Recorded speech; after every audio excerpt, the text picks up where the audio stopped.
Industry departments, madam, BIADA MD and all officers, जो कुछ बातें हमारे प्रेसिडेंट कह गए हैं, कुछ कैरी ओवर रह गया है सर, उसको मैं ले रहा हूँ। सर, एक बहुत इंपॉर्टेंट पॉइंट है जो उन्होंने ट्रस्ट पे कहा था, उसी से रिलेटेड सर एक मुद्दा है कि किसी भी पॉलिसी की सक्सेस उसके स्टेक होल्डर्स के साथ ही है सर। पॉलिसी बनती है हम स्टेक होल्डर्स के लिए, अगर एग्रीकल्चर में बनती है तो एग्रीकल्चर में, इंडस्ट्री में बनती है तो इंडस्ट्री पे।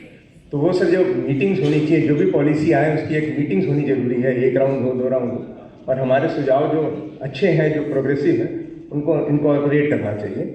इस सिलसिले में सर हमने कुछ पॉलिसीज़ ऑलरेडी डिपार्टमेंट को सबमिट कर रखी हैं। एग्रो की है, प्लास्टिक की है, और रिन्यूएबल एनर्जी की है, और नई इंडस्ट्रियल पॉलिसी 2025 भी सर हमने अपना ड्राफ्ट तैयार कर लिया है, जो हम चाहेंगे मीटिंग्स हो। और सर उससे ज़्यादा इंपॉर्टेंट है, जब पॉलिसी बन जाती है तो उसकी इम्प्लीमेंटेशन आती है। नॉर्मली जो रूटीन इश्यूज आते हैं वो इंटरप्रिटेशन की आती है कि पॉलिसी में सरकार ने कुछ लिखा और हमने इंटरप्रेट कुछ किया।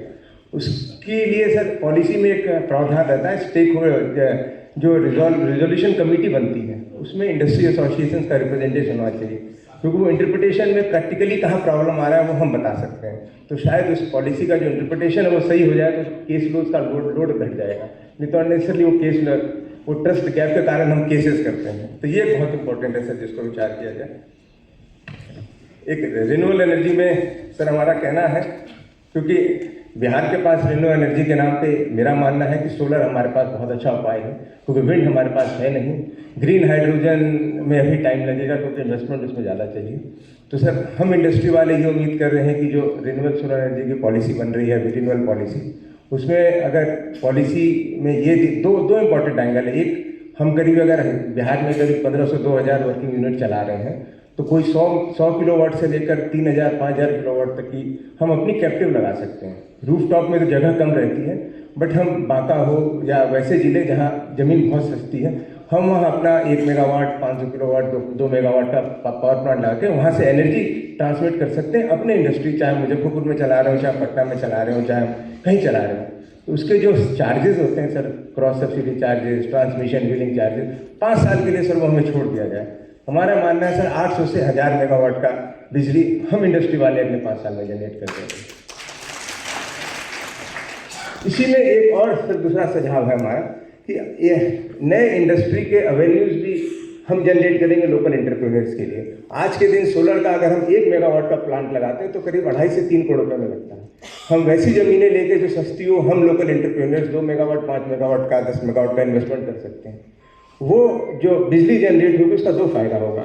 हमारी इंडस्ट्री जो 8 से 9 रुपये में आज बिजली लेती है, वो घट के 4 से 4.5 रुपये में आ जाएगी, अगर उनको अलाउ कर दिया जाए कि वो लोकल बिहार में जो फैक्ट्री चल रही है उन्हीं को बिजली दे। या फिर जो राज्य सरकार बिजली बाहर से खरीदती है आज अडानी से या किसी और से, जो 5 रुपये, 4.5 रुपये में खरीदती है, वो सस्ता दे देंगे। तो सर कम से कम ऐसे 100 से 150 एंटरप्रेन्योर खड़े हो जाएंगे अगले 5 साल में, जो अपना एनर्जी का पावर प्लांट लगा के बिजनेस करेंगे। तो ये 2 बहुत इंपॉर्टेंट मुद्दे हैं जो हमको रिन्यूएबल एनर्जी पर ध्यान देने चाहिए। ले लिया था बियाडा से रिलेटेड कुछ इश्यूज थे जो प्रेसिडेंट ने लिया था कि नई जो भी बियाडा या इंडस्ट्री डिपार्टमेंट की टीम आई है, डेफिनेटली हमारे पे कैंसिलेशन के केसेस बहुत कम हुए हैं। अब निगोशिएशंस, मतलब पॉलिसी डिस्कशंस हमारे बढ़ने लगे हैं। एग्जिट पॉलिसी पे we had a very excellent discussion with BIADA MD and he agreed most of our points, so thanks to that, and he says कि will be coming up with in this one नई exit policy. Sir एक बहुत important suggestion जो हम देना चाहते हैं कि बहुत सारे इंडस्ट्री एरियाज हमारे शहर के अंदर आ गए हैं, आज पाटलिपुत्रा हो या मारंगा हो, सर उन एरियाज़ को अगर इंस्टीट्यूशनल एरिया डिक्लेयर कर दिया जाए, जहां हम schools, hospital, colleges, coaching institute, जो आज कोटा में जैसे है सर, वो पूरा का पूरा हब वहाँ तैयार हो गया, तो उससे हम शहर के वातावरण को, प्रदूषण को, ट्रैफिक को, एवरीथिंग वी कैन रिजॉल्व। तो ये हम अगर कर दें, जिसमें बियाडा एमडी का कंसेंट है कि मैं भी यही चाहता हूँ। तो कुछ पाइप वाटर सप्लाई हम या पाइप गैस की सप्लाई हम चाहते हैं इंडस्ट्रियल एरियाज में सरकार डेवलप करते हैं, जिससे हमारी इंडस्ट्रीज को अपना बोरिंग नहीं करना पड़े, अप्रोच रोड या और जो एमिनिटीज़ हैं उनको भी अगर हम टारगेट ले लेके हर इंडस्ट्रियल एरिया को ठीक करते हैं तो बेटर होगा। परचेज प्रेफरेंस पे कुछ सुधार की आवश्यकता है, जो BIA ने रिकमेंडेशन लिख के दे दिया है। मैं इन्हीं शब्दों के साथ धन्यवाद।